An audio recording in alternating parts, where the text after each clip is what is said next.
राम अंगद बचन विनीत सुनी रघुपति करुणासी। प्रभु उठाए और लाया सजल नयन राजीव। लखन श्री रामचंद्र की जय। अंगद के विनम्र वचन सुनकर करुणा की सीमा प्रभु श्री रघुनाथ जी ने उनको उठाकर हृदय से लगा लिया। प्रभु ने नेत्र कमलों में प्रेमाश्रुओं का जल भराया। श्री राम निज और माल बसन मनि बाली तन पहराय। विदा कीन भगवान तब बाहु प्रकार समुझाय।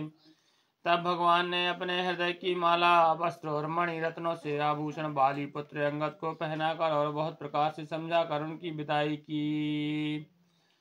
भरत अनुज सौमित्र समेता पठवन चले भगत कृत चीता। अंगद हृदय प्रेम नहीं थोरा फिर चितव राम की ओरा।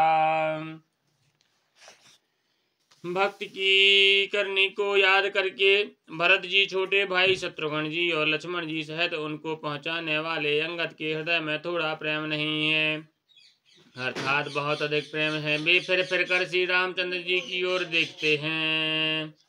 बार बार कर दंड प्रणामा मन अस रहन कहाहि मोहि रामा। राम बिलोकन बोलन चलनी सुमरि सुमरि सोचत हस मिलनी।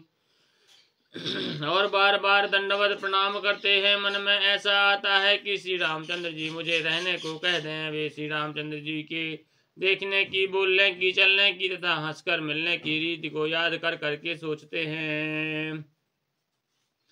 प्रभु रुख देख विनय बहु बाँखी चलो हृदय पद पंकज राखी। अति आदर सब कपि पहुँचाए भायन सहित भरत पुनि आए।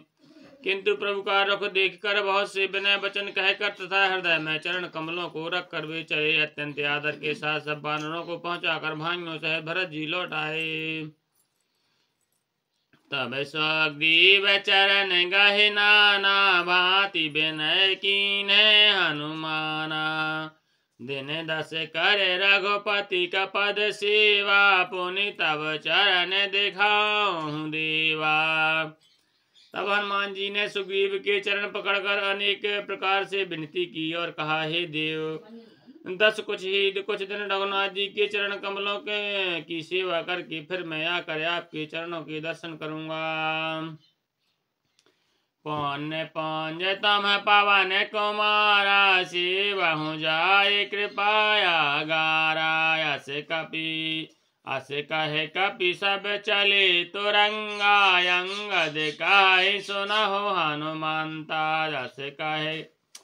अस कहे कपि सब चले तुरंता। अंगद कहे सुनहु हनुमंता।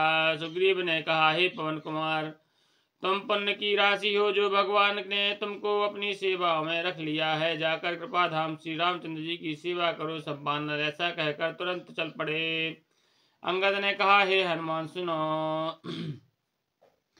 कहो दंडवत प्रभु से तुम्हि काहू कर जूर। बारे बारे रघुनायक कहूँ सुरत करायहु मोर। लखन श्री रामचंद्र की जय। मैं तुमसे हाथ जोड़कर कहता हूँ, प्रभु से मेरी दंडवत कहना और श्री रघुनाथ जी को बार बार मेरी याद कराते रहना। से कहे चलो बाली सुत फिर आयो हनुमंत। तासु प्रीत प्रभु सन कही मगन भय भगवंत। लखन श्री रामचंद्र की जय। ऐसा कहकर बाली पुत्र अंगद चले। तब हनुमान जी लौट आए और आकर प्रभु से उनका प्रेम वर्णन किया। उसे सुनकर भगवान प्रेम मगन हो गए। श्री राम। कुल सहु चाहे कठोर अति कोमल कुसुम हो जाय चेत खगेश राम करे समुझ पर कहु काहे। लखन श्री रामचंद्र की जय। काकभूषण जी कहते हैं, हे गरुड़ जी, श्री रामचंद्र जी का चित्त वज्र से भी अत्यंत कठोर और फूल से भी अत्यंत कोमल है, तब कहिए वह किसकी समझ में आ सकता है। श्री राम पुनि कृपाल लियो बोलन सादा दीन भूषण बसन प्रसादा जाहो भवन मम सुमरन करहो मन क्रम बचन धर्म अनुसरयो। फिर कृपालु श्री रामचंद्र जी ने निषाद राज को बुला लिया और उसे भूषण वस्त्र प्रसाद में दिए। फिर कहा, अब तुम भी घर जाओ, वहाँ मेरा स्मरण करते रहना और मन वचन तथा कर्म से धर्म के अनुसार चलना। तम मम सखा भरत सम भ्राता सदा रहो पुर आवत जाता वचन सुनत उपजा सुख भारी परव चरण भर लूचन बारी।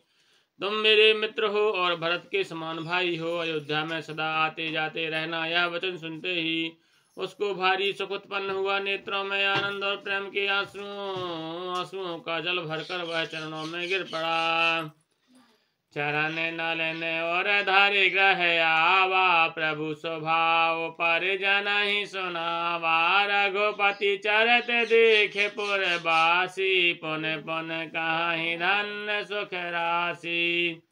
फिर भगवान ने चरण कमलों को हृदय में रखकर वह घर आया और आकर अपने कुटुंबियों को उसके प्रभु का स्वभाव सुनाया। श्री रघुनाथ जी का यह चरित्र देखकर अवधपुर वासी बार बार कहते हैं कि सुख की राशि श्री रामचंद्र जी धन्य हैं। राम राज बैठे त्रिलोका हर्षित भय गए सब सुका बायरो न कर काहू सन कोई राम प्रताप विषमता खोई। श्री रामचंद्र जी के राज्य पद पर प्रतिष्ठित होने पर तीनों लोग हर्षित हो गए, उनके सारे शोक जाते रहे, कोई किसी से बैर नहीं करता। श्री रामचंद्र जी के प्रताप से सबकी विषमता आंतरिक भेदभाव मिट गए। वारणाश्रम नज नज धर्म निरत वेद पथ लोक चलहि सदा पावहि सुखहि नहीं भय शोक न रोग। लखन श्री रामचंद्र की जय। उमापति महादेव की जय। पवन सुत हनुमान की जय। गोसाई तुलसीदास की जय। बोलो भाई सब संतन की जय।